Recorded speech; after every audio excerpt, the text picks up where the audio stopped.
If your container garden keeps dying, I need you to hear this. It is not your thumb. There is no such thing as a black thumb. There are 6 hidden problems built into container growing itself. 6 things that work completely differently in a pot than in the ground. And nobody teaches them, because most gardening advice was written for people with yards.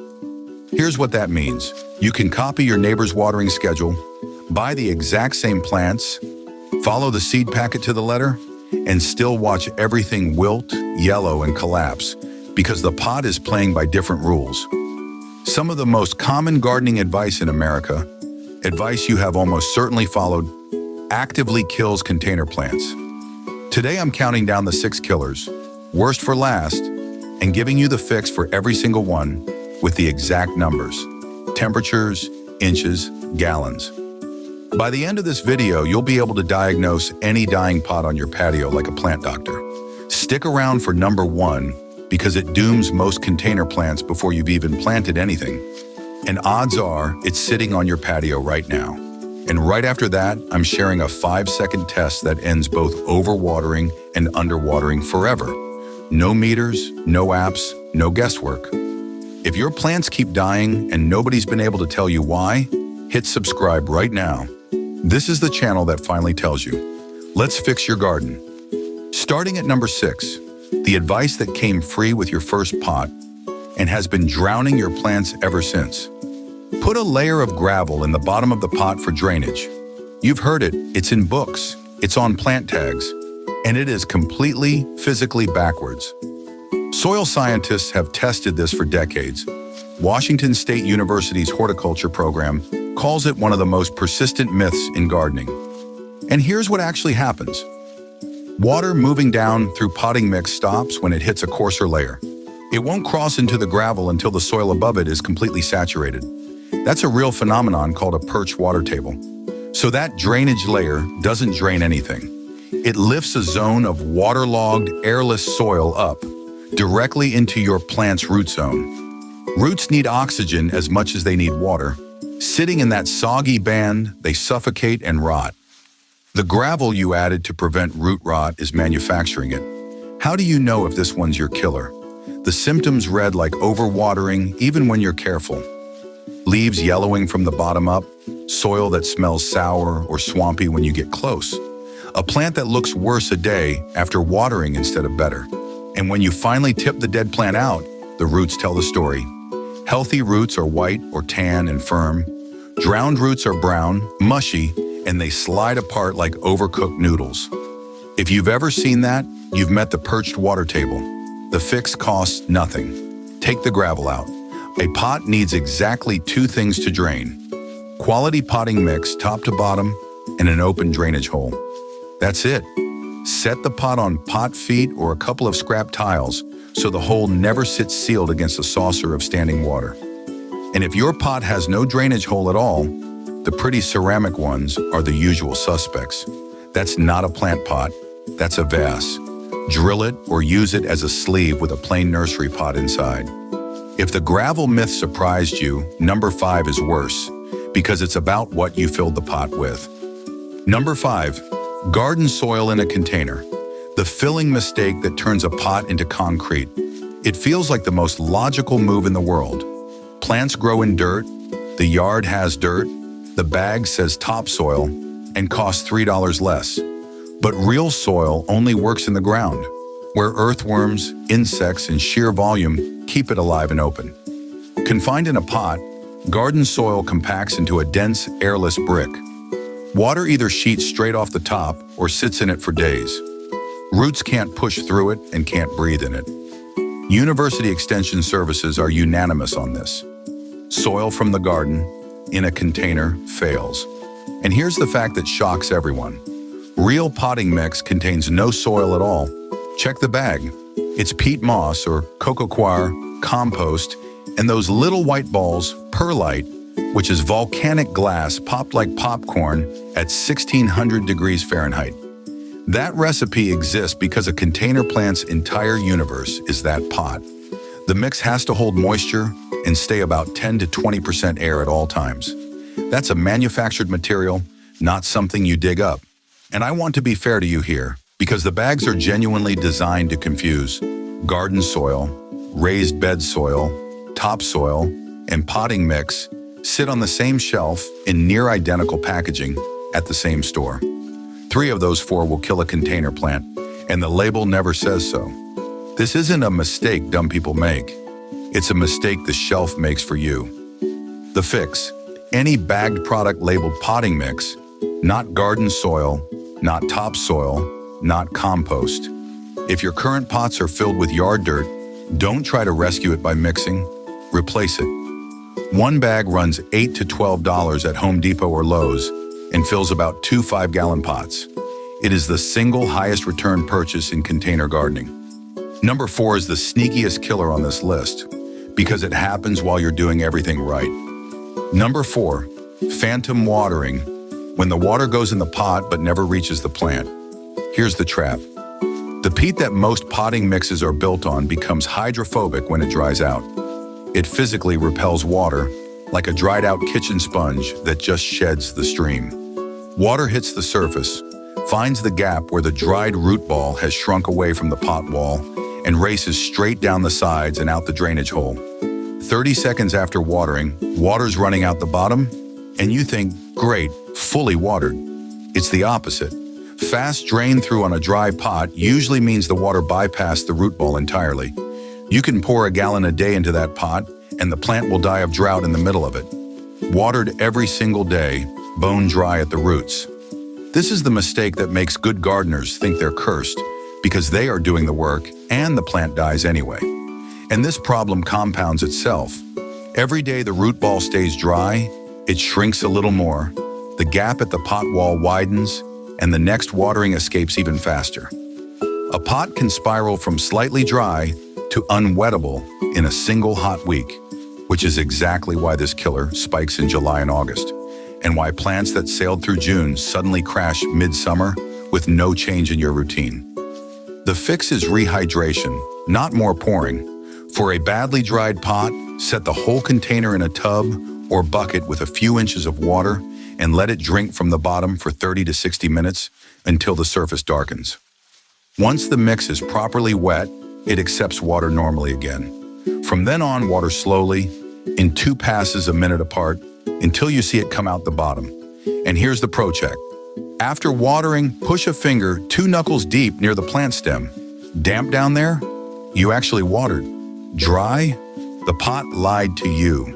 Before we hit the top 3, we need 1 minute on the biggest lie your plants tell you, because it's the reason half of all fixes go wrong. Quick detour, because this one myth ruins more rescue attempts than anything else. A wilting plant is not always a thirsty plant. Wilting just means water isn't moving through the plant. Yes, drought does that, but drowned roots do it too, because roots rotting in soggy soil physically can't drink. Same droopy leaves, opposite cause. So the reflex, see wilt, add water, is a coin flip. And when you lose, you drown an already drowning plant. Never water a wilted plant on site. Check the soil first. Finger 2 knuckles down. Dry means water now. Wet means the problem is below the surface, and more water is the last thing it needs. While we're here, drop a comment and tell me your USDA zone and the plant you keep losing. I read the comments every single day, and I build these episodes around what's actually dying on your patios.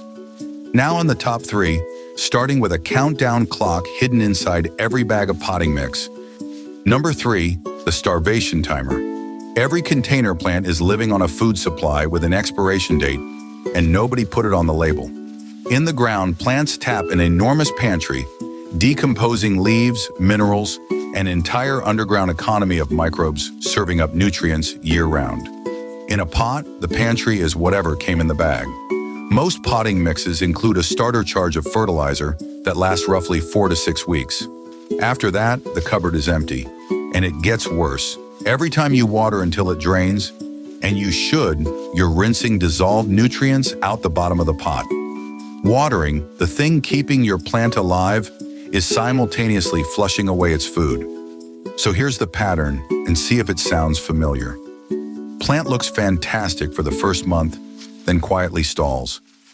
Older leaves go pale, then yellow starting at the bottom. Growth just stops. That's not disease and it's not your care. That's week 6 arriving on schedule. It happens to almost every first-year container gardener in America, and almost none of them are told why. Want proof it's hunger and not disease? Read the leaves like a chart. Nitrogen hunger, the most common, turns the oldest, lowest leaves uniformly pale yellow first because the plant is cannibalizing them to feed new growth at the top. Disease and pests almost never work that neatly. They spot, they curl, they strike at random. Bottom-up even, orderly yellowing on a plant past its first month in the pot is starvation, close to every time. The fix is a calendar, not a talent. From 4 weeks after planting, feed. Easiest version, a balanced liquid fertilizer at half the label strength, every 1 to 2 weeks through the growing season. Or mix a slow-release granular into the pot at planting, and it meters out food for 3 to 4 months on its own. Heavy producers, tomatoes, peppers, cucumbers, anything making fruit, are doing the most work and starve the fastest. Feed those first. Number 2, kills from a direction you have never once thought to check. Number 2, cooked roots. Your plant isn't dying of summer heat. It's being baked from below. Here's the fact that changes how you see every pot on your patio. Most vegetable roots start dying at soil temperatures above about 104 degrees Fahrenheit. In a dark plastic pot standing in full afternoon sun is a solar collector. Researchers measuring container soil have clocked it above 120 degrees on the sunny side. The tops of your plants can shrug off a 100-degree afternoon. Their roots, sealed in a black pot, are literally being slow cooked. In the ground, this problem doesn't exist. Soil a few inches down stays cool all summer. It is a pure container killer, and the symptoms frame you for the crime. Heat-stressed roots can't move water, so the plant wilts. And what do we do with a wilted plant in July? Water it. The water does nothing, the wilt continues, the leaves scorch at the edges, and everyone concludes the gardener failed. The gardener never had a chance. The pot was an oven. Here's the diagnostic that separates cooked roots from every other wilt. The clock. A heat-baked container plant wilts on a schedule. Fine at breakfast, collapsing by 4 in the afternoon, recovered again by the next morning, day after day, even when the soil is moist. That daily rhythm is the fingerprint. Drought wilt doesn't recover overnight without water. Root rot wilt doesn't recover at all. If your plant is running that afternoon cycle, put your hand flat against the sunny side of the pot at 3 p.m. If you can't hold it there comfortably, neither can the roots. The fixes are almost free. 1. Color. Light-colored or glazed pots reflect heat that black nursery plastic absorbs. Simply wrapping a dark pot in burlap or sliding it inside a lighter pot drops the soil temperature meaningfully. 2. Shade the pot, not the plant. The leaves want full sun, the container doesn't. Cluster pots so they shade each other's sides, or block the western sun with anything opaque. 3. Remember EP1's mulch trick. 2 inches of straw on the soil surface keeps the top of the root ball out of the danger zone too. Your plant can love the sun and hate the oven. Separate the two, and July stops winning. And now, number 1. The killer that starts before the plant is even in the pot. Number 1. The biggest container killer in America. The pot is too small. Most dying container gardens were doomed at the checkout line. Here's the brutal math nobody does. A full-grown tomato plant wants around 5 gallons of root space, minimum. The decorative pot most beginners buy holds 1, maybe 2. That plant isn't struggling, it's a large dog living in a shoebox, and a too small pot triggers every problem on this countdown at once. It dries out in hours instead of days, so you're phantom watering twice a day. That constant flushing empties the nutrient pantry in weeks, not months. And a small pot in the sun heats to root cooking temperatures faster than a big one ever could. Undersized pots don't just add a 6th problem, they are a machine for manufacturing the other 5. There's a hidden version of this too, the plant that's root-bound inside a right-looking pot. Roots hit the wall, start circling, and eventually strangle themselves into a solid mat that water barely enters. If a plant wilts every single afternoon, no matter what you do, slide it out and look. If you see a spiral cage of white roots and almost no soil, The pot became a straitjacket months ago. The fix is one rule. When in doubt, go bigger. You cannot meaningfully overpot a vegetable, but underpotting is a death sentence. The honest numbers, and save this list. Herbs and lettuce, 1 to 2 gallons. Peppers, 3 to 5. Bush cucumbers and chard, 5. Tomatoes, 5 minimum and happier in 10. Zucchini, 15 to 20. A 5-gallon fabric grow bag costs a couple of dollars, and fabric solves the root-bound spiral on its own. Roots reaching the cloth wall are air-pruned and branch instead of circling. Look at your saddest plant tonight and ask one question. How many gallons is it living in? More often than not, that number was the whole mystery. Bigger pot, real potting mix, no gravel, water till it drains, feed from week 4, keep the pot itself cool. That's the entire cure. 6 fixes, 1 weekend, and the garden that keeps dying stops. Before you go, the 5-second test I promised, the one that ends both overwatering and underwatering forever. Lift the pot, that's it. Water's heavy, over 8 pounds a gallon, so a freshly watered container and a dry one feel like 2 different objects. Water a pot thoroughly once and lift it. Memorize that weight. Lift it again when the surface looks dry. That's the light end. From then on, you never guess again. Tip the pot with 2 fingers, and its weight tells you the truth the surface hides. Heavy means walk away, no matter how dry the top looks. Light means water now, no matter what the schedule says. 5 seconds, $0, and it makes the finger test, the meters, and the apps all obsolete. Your plants have been telling you what they need by the pound. Now you speak the language. So here's your weekend. Walk your patio with today's list. Check for gravel, check the bag your mix came in, lift every pot, and ask each plant the gallon question. 6 checks, and you'll find your killer. I'd bet on it. But once your pots are fixed, there's a faster way to never lose a plant again. Choose plants that barely know how to die. There are 15 container vegetables so tough, desert genetics, drought-proof taproots, leaves that repel their own pests, that they survive the mistakes we just spent 20 minutes fixing. That's the next video. If today explained a plant you lost, subscribe and I'll see you there. Same patio, 2 days from now.